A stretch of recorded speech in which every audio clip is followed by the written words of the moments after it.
Thank you so much. I hope you enjoy this screening, and you were just as moved as we were about this movie. So we're gonna now discuss with the director. I'm gonna ask some questions, which I hope you will be able to discuss with a lot of details. So it's something that you mentioned at the introduction. You didn't know much about the world of this classical music, which is Khayal.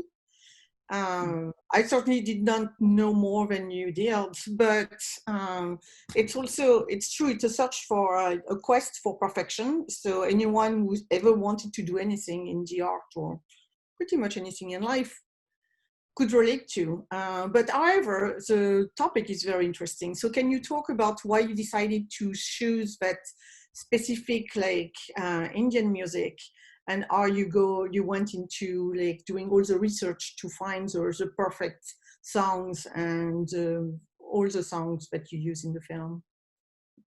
Right. So this film is actually a spiritual adaptation of a play I had written when I was like 2021 called Grey Elephants in Denmark, which was a story of a magician, so nothing to do with music, but the core essence, the core themes that I was exploring are similar. So this is like a grown-up version of that play.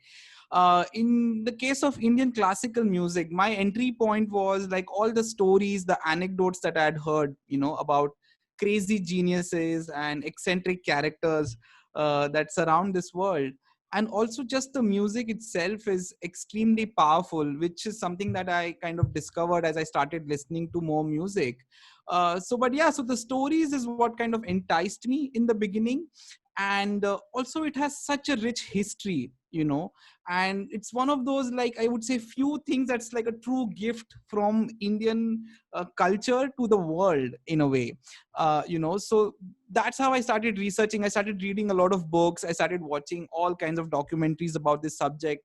I started interviewing musicians. I started traveling across the country to find musicians to talk to, and started attending lots of concerts. And then the plot, the story, the characters kind of emerged from that research. It was a long process. It took me about 2 years to get a script in place, but it was a truly joyous journey of discovery in that sense, because that's when you also start understanding and realizing that the ethos is kind of universal. The nuances, the contradictions, and the complexities, some of them are very unique to the field, but some of them are also very common to other art forms, and the struggles and insecurities that an artist in any other art form would encounter. Mm-hmm. Yeah, that's true. So the film is pretty much based, like the structure would be a two-part film. So you have the first part is really, like the search and the hope and everything positive that you think is going to happen. And then the second part is really dealing with compromises and basically dealing with life, which is interesting because it doesn't eliminate the music at all. It's just like, what can you accept and how can you fulfill yourself and your destiny and your happiness being like this. So can you talk a little bit about the structure and how you wanted to divide the two worlds that the actor is dealing with? Right. I mean, one of the themes that I wanted to explore, and this was kind of my guideline, was the fading away of a dream. Because I realized what happens in life many times is the victories or the defeats are not absolute and sudden. It's not always like you go, either you make it to the Olympics or no, or whether you win the gold or you don't. What happens, I found, was like your dreams kind of get chipped away at over time. So that is something I wanted to explore. And also the hope that youth brings, the innocence and this world full of possibilities when you're younger. So that is what I wanted to explore in the first chapter. And then, like you said, what happens in the second chapter is that life happens. Nothing really happens except that time has passed. The patronage for this music has changed, the audiences have changed, and the character is not where he would like to be for many reasons, external and internal. So, and we kind of try to translate that cinematically in many different ways, through the lensing, through the production design, how the colors start, getting more and more desaturated, and also the music, which becomes more restless, trying to be more accessible, trying to be more commercial, but is kind of falling even more flat. And also the physical transformation of the character, and the city of Mumbai, starts closing in on him. If you see, the bike rides in the first half are on empty roads where the world is, open and full of possibilities. But the first time you see him on a bike in the second chapter is like in the midst of traffic with the sun glaring in his eyes and these tall skyscrapers around him. So yeah, so that was kind of the core idea and the core structure of the film, not just on a script level, but also in terms of, makeup, costume, production design, cinematography. We shot the first half on very like old school anamorphic lenses, and the second half is shot on more like sharp, digital, modern looking lenses. So we try to do that in many ways. And so your observation is, I would say, absolutely correct. Well, you touched a lot of things that I wanted to discuss a little bit more. First of all, it's like the casting. Aditya Modak, which I believe is a first-time actor, but maybe he was a musician. Yeah, so I was wondering, like, as a director and in your search for perfection, what were you looking for at first? Were you looking for an actor who could sing, or maybe a musician who could act, which I think either way, it's very difficult. So you kind of touch gold with him, because he's a really great actor, but you can tell that he's also able to follow the music and sing. Unless you have amazing post-production on this. So can you talk about how you casted and worked with them, also through the physical transformation, which are very subtle but very strong. It's a perfect combination. Right. Well, thank you for saying that. Yeah, the casting was the biggest challenge once I finished the script, because my collaborators and my friends read the script and they were like, it's great, except how are you going to cast for this? Not just the casting of Sharad, but also of Guruji, because, he's old and he's aging and he had to look a certain way. So there were many, many restrictions and requisites that we were working with for the casting. They had to be able to sing, they had to be able to speak in Marathi, they had to have an instinct for acting because they are delivering scripted lines, they had to be able to undergo some kind of a physical transformation and be able to commit so much time that was required for the project. So it was a long process with lots and lots of auditions. It took us a year before we finalized the cast. And eventually it was still a leap of faith, because we didn't know how these musicians who are facing the camera for the first time, whether they'll be able to withstand the pressure of a real shoot with a 100 plus crew staring at them with lights in their faces, and we say, okay, roll, with a time crunch. So, but it all worked out, and I had some experience with court of dealing with non-professional actors. But yes, I must say we did try working with actors, but we realized that this music is just too complex and too abstract for somebody to fake for the kind of grammar that I employ, which is long, continuous, wide shots. So we realized it's not going to happen. It's going to be easier to get musicians to act.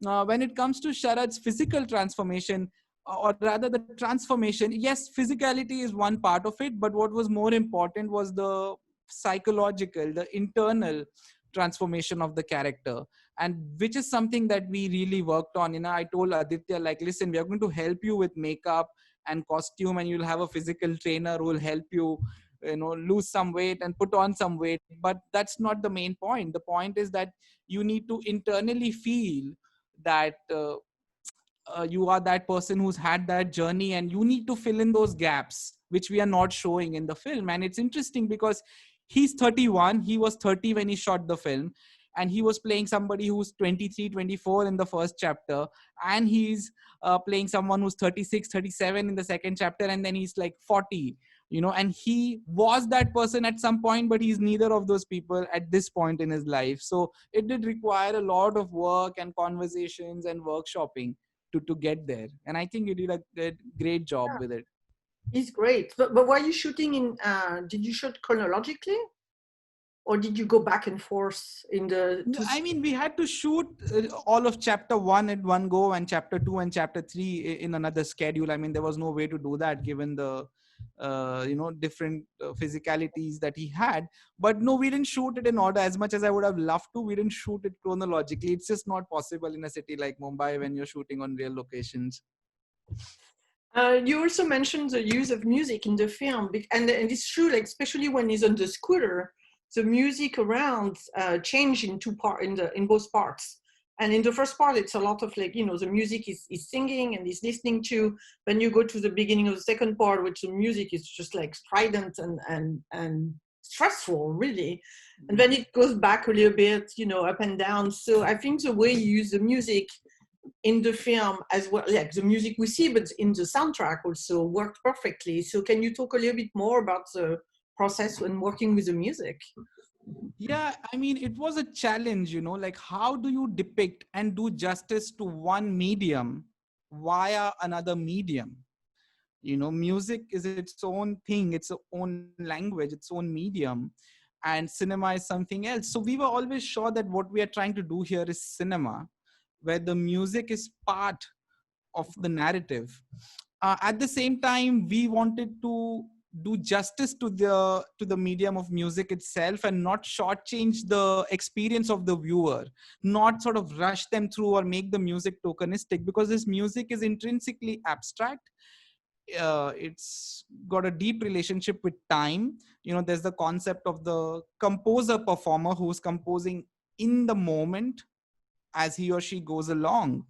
So all these challenges were there, and we had to sort of customize the music as per the strengths and weaknesses of the performers themselves, but also based on the context of the scene in which it's happening, the dramatic context in which the music is going to unfold. And Khayal, the music form that is depicted in the film, literally translates to the idea of a state of mind. So the composer performer is expressing their state of mind in that moment through the music. So we kind of use that for dramatic purposes. And I had a great collaborator in the form of Anish Pradhan, who's a celebrated percussionist and historian, who had lots of conversations, and we kind of very meticulously planned the music in the film, because what we realized is that even if the music is being experienced in isolation in the context of a particular scene, it's also shaping the overall soundscape of the film as you go along.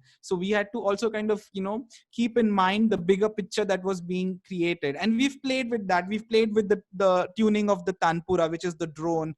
We've used subtle tricks, like for example, for the Guruji concerts, we've used a sarangi, which sounds much richer. It's a string instrument with its origins going back to Persia. But for Sharad, we use the harmonium, and kind of we've done little tricks in the mixing and the treatment of the music as well, to communicate what the characters are feeling in the moment. And sorry, one last point.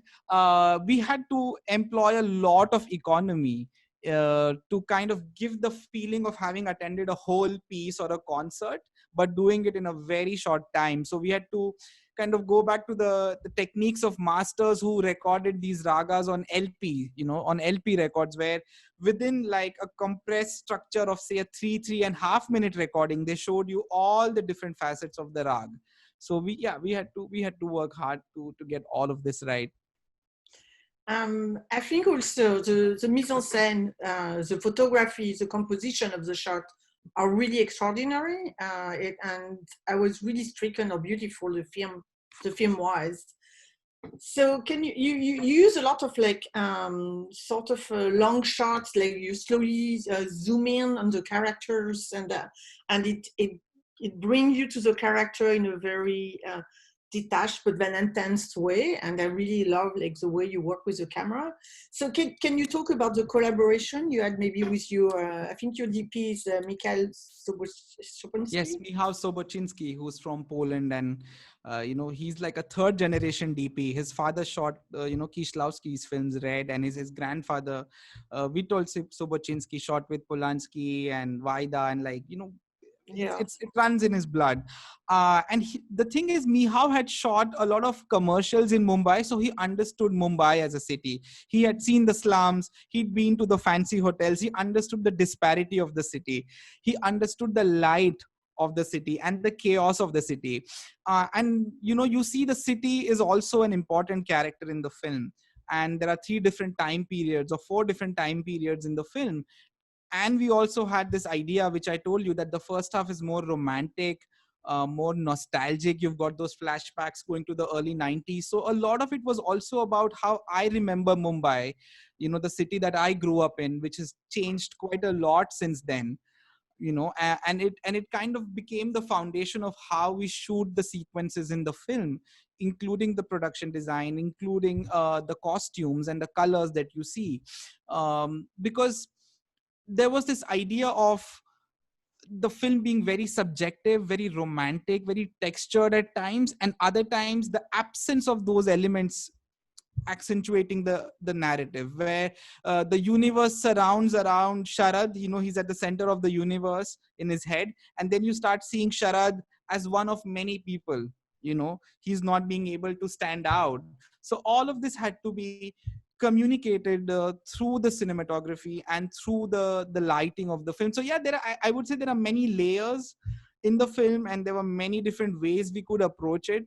But we thought that, okay, the best way to go about this is to tackle one sequence, one scene at a time, and to do justice to it, and interpret it in a particular way. yeah, thank you. It's a question, it's a little bit related to the film, but mostly to you as a director, because I read that you had a mentorship with Alfonso Cuarón.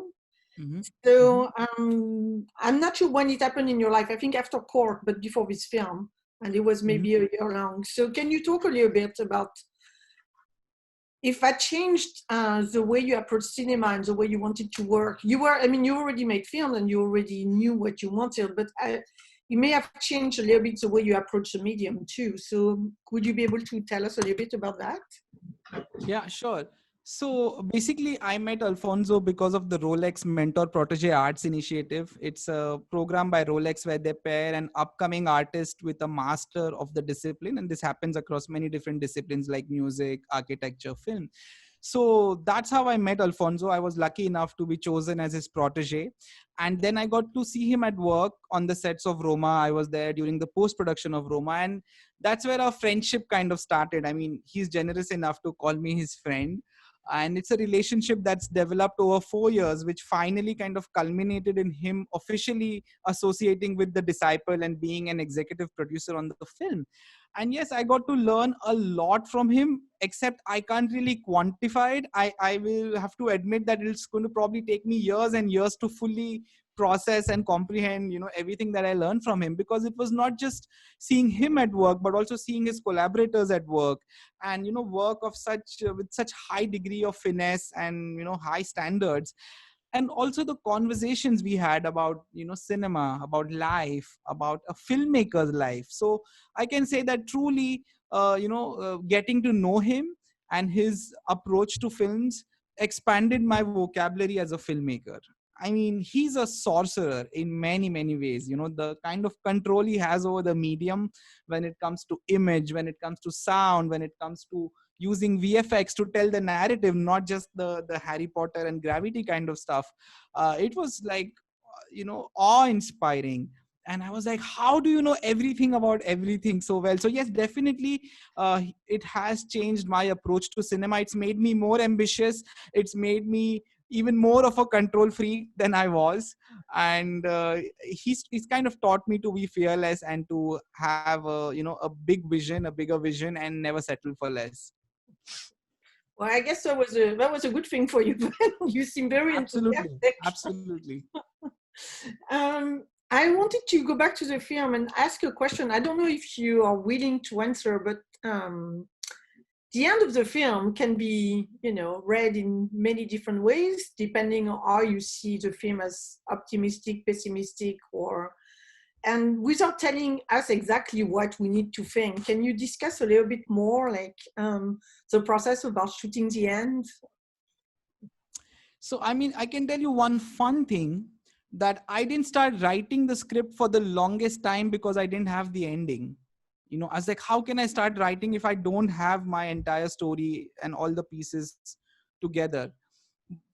But I didn't, and I got frustrated enough to like start writing without knowing a lot of the details. And so I remember the day I finished the script. I finished the script at 6:30 a.m. in the morning, and I wrote the end. And I thought of that idea, that end, at 5:30 that morning. You know, and it wasn't really new. I had seen people go through similar, uh, you know, patterns. While I was researching, I'd encountered people who had adapted in a similar way, but it's just something that struck me in that moment, and it all came together as I was about to write the last scene. um, and I was very clear from the beginning in my intent, even though I didn't have this exact ending, that I don't want to indulge in extremes, because that's not how life works for most of us. Extreme success, extreme failure. And for me, it also became an exploration of what are the values that are actually important to you. Where is that sort of golden mean between wanting to be individualistic, wanting to be successful, wanting worldly fame and worldly recognition, and some kind of inner peace, knowing your priorities in terms of your loved ones, what really matters to you. So you're right, I'm not going to really reveal what the end is supposed to be, because then it's no fun, and I know it can be interpreted in many different ways. But I think that's also the beautiful thing about cinema. Yeah, it's a mirror, and we project our own worldview and our own biases on it in a sometimes interesting way. I agree. Also, even when you watch the film several times, and we watch the film several times, you don't necessarily think the same thing from one time you watch it to another time. Because Exactly. it's cinema is also it's external to you, but it's also internal to how you feel, and how you read the character and what's happening in your life at that time. And it's hard to find a perfect ending to a movie like this, especially like because it follows someone so closely that you feel his emotion, and but you translate the emotion in you too, and you want things to be well, but at the same time sometimes it makes it too easy, and finding the right balance into that world is very tricky. So I partly really like the ending. Thank you. I Thank just you very wanted to much. discuss it a little bit. Even so, I didn't want you to tell me exactly what I should think. Right. Right. So do you really think that money or commercialization must destroy art? I mean, I don't know about that, but cinema is going through a similar phase of transition right now, like classical music in that sense, because of course that's a much older art form, and cinema is a much younger art form. But I keep feeling now like it saw its peak in the 20th century, and now it's splintered into so many different other mediums, and the way people relate to the idea of story through images and through narratives, it's been co-opted by memes and social media and mainstream news and video games and interactive films. I mean, there's just so much happening in the transmedia space as well. And also, I mean, now people are watching films on their mobile phones, on their tablets. I don't want to sound like a whiny old soul, but it is definitely going through a phase of transition, and I don't know if it still occupies the same space in mainstream discourse and popular culture like it did, even a decade ago. Because there's just so much more that's happening, and which is not necessarily a bad thing. It's just evolution. It's just how times change, how technology becomes the medium in many ways. But coming from India, where there is no institutional funding for us, there are no studios that are backing independent voices, and where cinema is seen as such a popular, massy commodity rather than an art form, I will say yes. its status as an art form is in danger in a country like India, for sure, because just everybody's outlook towards films has changed quite drastically, and that's got a lot to do with who's commissioning and producing what we now call content. Yeah, I agree, but I think cinema is still alive, Of course. and it's not necessarily going to be destroyed by money, because there's a lot of artists who believe in their vision, and they are keeping this close to their heart, which I'm sure is difficult after when you make like 3, 5, 4, like more films, and you realize that it's either financial success or artistic success. And some people manage to have both, but it's probably not very, very common. And I think you will find the right path in your career, because I mean the movie is really, really amazing. So thank you so much for saying that. Yeah. That's all I think we have time to discuss today. So I hope people will be able to watch and rewatch Disciple. You're just at the beginning of the film's festival career, so you're probably going to have a lot more festival Zooms, and maybe some physical, because some countries have reopened. France has reopened cinemas, so kind of nice. New York, we're still waiting, but also it's exciting to be able to show the movie in a drive-in, which is the most physical type of screenings we can do for now. So, but it's good. So it was really great to talk with you about the film. It was a pleasure. Thank you so much for doing this with me. Thank you. And I hope we'll meet in person sometimes. Yes, absolutely. Looking forward to it.